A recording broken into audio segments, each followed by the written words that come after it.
Have you ever just stopped and wondered what's actually happening inside my head right now? When you feel happy or when you're trying to solve a puzzle or even just deciding what you want for lunch. How do we even begin to understand this 3-pound chunk of, electric jelly that creates our entire reality? Well, today, let's become detectives. Let's investigate the amazing science of seeing the brain at work. So our story doesn't start in some fancy high-tech lab. Nope, it starts with a pretty horrific accident back in 1848. There was a railroad foreman, a guy named Phineas Gage, and he was using a big iron rod to pack explosives into a rock. And then, boom, it went off. That explosion launched the tamping iron, which was over 3 feet long, by the way, straight through his head. It went in under his left cheekbone and shot right out the top of his skull. And here's the craziest part. He lived. Phineas Gage survived. He could walk, he could talk, he could remember things, but he wasn't the same person, not at all. The people who knew him said that the polite, capable man they knew was just gone. In his place was someone impulsive, unreliable, just totally different. This tragic case was the first real, undeniable proof that different parts of our brain do different things. And that frontal lobe, the part that was destroyed in Gage's accident, it wasn't just a piece of tissue, it was the very seat of his personality. So how in the world did we get from a one-off, tragic accident to the kind of technology we have today? Well, we're going to follow the clues.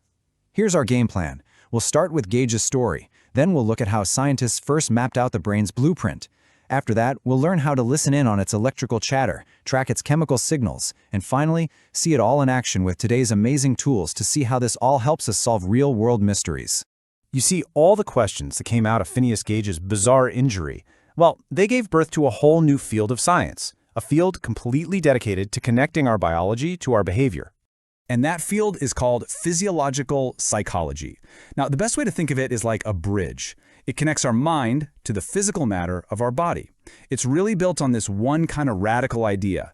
Every single thought, every feeling, every action, it isn't just happening in some abstract mind. No, it's a real, physical, biological event that's happening right inside your brain. Okay, so this whole field basically rests on 3 key ideas. First, you've got the brain-behavior relationship, which, as we saw, Gage's case proved in the most dramatic way possible.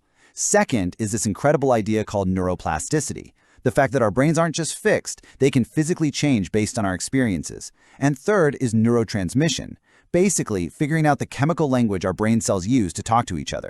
So if you're a detective trying to solve the mysteries of the brain, where do you even start? Well, you start where any good detective does. You examine the scene.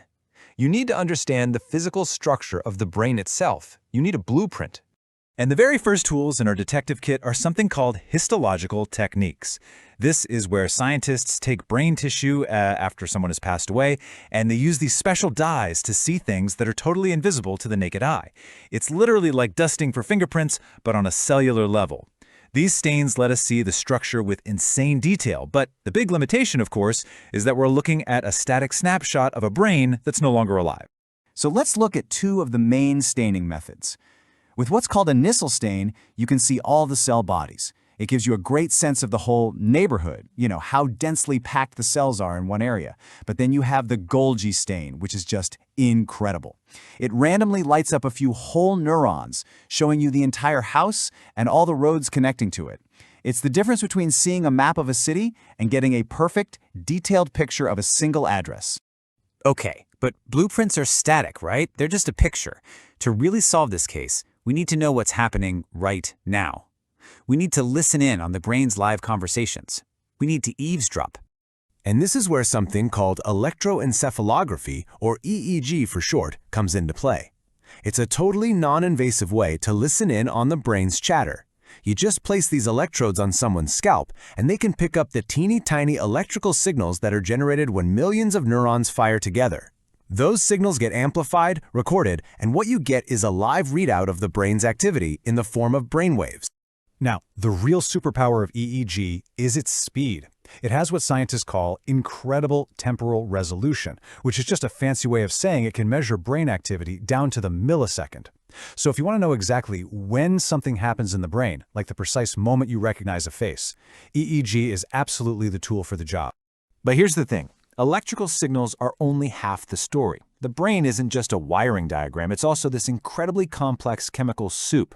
So to get the full picture, we've got to follow the chemical trails. These chemical trails are blazed by things called neurotransmitters. Think of them like the brain's text messengers. You've probably heard of some of them, like dopamine, which is all about reward and motivation, or serotonin, which plays this huge role in regulating our mood. And when these chemical signals get out of balance, it can lead to really serious conditions like depression. Scientists can actually use techniques like microdialysis to take tiny samples of these chemicals right from the brain to figure out what they're doing. All right, now we get to the modern era of brain investigation. We've gone from looking at static slices of a brain to listening to its electrical chatter. But today we can actually watch the living, thinking brain while it's working in real time. And our modern toolkit is just amazing. A CT scan is basically a high-tech X-ray. It's great for spotting physical structures, like a tumor. A PET scan is different. It tracks energy use in the brain, showing which parts are working the hardest. But the real game changer is MFRI. It works on a really simple principle. When a part of your brain gets active, it needs more oxygen, so it calls for more blood. By tracking that blood flow, MFRI creates this dynamic, colorful map, showing us exactly which regions light up when you think, feel, or move. So we have this incredible lineup of tools, from staining individual cells to watching blood flow in real time. But so what? What's the point? Well, the goal is to bring all of this knowledge together to crack real-world cases and actually improve people's lives. And the applications are, well, they're everywhere. In a hospital, these tools help doctors diagnose disorders like Parkinson's or schizophrenia. In research labs, they let scientists map the exact brain circuits that are responsible for everything from making memories to making a tough decision. And in neuropsychology, this knowledge helps us develop targeted therapies for people who, just like Phineas Gage, have suffered a brain injury, helping them retrain their brains and recover functions they've lost.